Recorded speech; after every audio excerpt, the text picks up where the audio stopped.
My name is Miriam, and I did my cultural artifact on tamales, as you can see. And how many of you guys ever eaten tamales? How many of you guys don't know what tamales are? Okay. You guys know how many families are into their tamales, like why they do it every Christmas, why they do it every Thanksgiving? Well, mostly it's because it brings family together. Well, to begin with, the tamales come in different shapes, sizes, and even different fillings. For example, the ones I have right now, that one's made out of red chili with beef, the one that's open, the one you can see that's open. And the other one that's closed up in the husk, that's the cheese and green pepper. And what's called, okay. They come in different wrappings usually because it comes in different, it depends on what part of the country you pretty much are, depending on what you can have and what you can't have. For example, like most of the Guatemalan tamale, that one comes in with, it's made out of the banana plant instead of a corn husk like the Mexican tamale, which that one is a Mexican tamale. So the Salvadorian one, the Salvadorian tamale has, is made out of the banana plant too. So to begin this, I want to tell you about the history, like pretty much why the tamale got started. And then how I can relate to the culture of making tamales.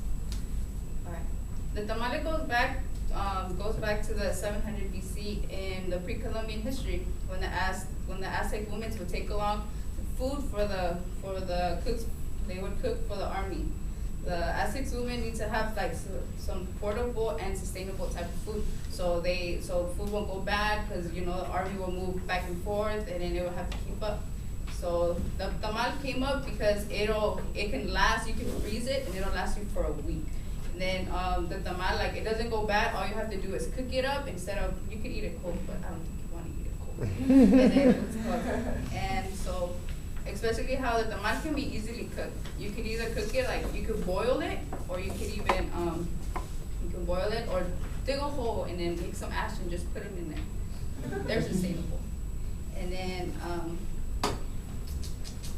most of the Aztecs, they believe that if the tamal sticks at the bottom of the pot, if you're boiling them, that means it brings them good luck.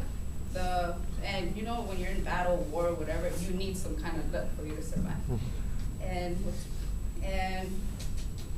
okay, I can relate to this culture because my family, we are big on tamales during the Christmas or sometimes Thanksgiving. If you walk during my house, like if you see us walking, like you come into my house or something, you'll see everybody like in their plastic bags over their hair. Why? Because we're all girls and nobody wants a hair in their tamal. So don't say, like they look weird, they're trying to play dress up. No, it's because we need to protect the tamal pretty much. And then, so the tamal, okay. So the process of making tamales is like an assembly line. You walk into our house and it's like a factory. You're like, what are they doing over here? Everybody has its own little movement. For example, you will need to stir the masa before you actually set up the masa. For us, there's 5 of us. So it's me, 3 sisters, and my little brother. My little brother will probably be sitting there watching like, what are they doing or whatever. But my sisters, one of us will be cutting up the banana leaf, one of us will be setting up the masa on the banana leaf, and then cutting the aluminum foil. So it's a big process, and we would stay up till like 4 in the morning, or even we wouldn't even sleep the whole night. And what's good about the tamal is that making the tamal, it brings us all together. Like everybody's going to school here, going to work. Like you don't see each other every day, but the tamales, when it comes to Christmas, that's like the day off where you need to get off. Like that's when we get together, that's when we make the tamales, and then that's where everybody talks, reminisce, they talk about what's coming. They talk about what happened here, what they do here, and then so it's like a reminiscing period. And then especially during Christmas. So you see, my mom will make just one tamal. She'll make like a bunch. You get 100 of them, and then you'd be like, because you can't just make one. It's not right. It's not traditional. So in conclusion, the tamal it brings people together. like especially if you're like in a family, a big family, and everybody's doing their own little thing, and especially how my family, most of my family doesn't live here. It's more in what's called.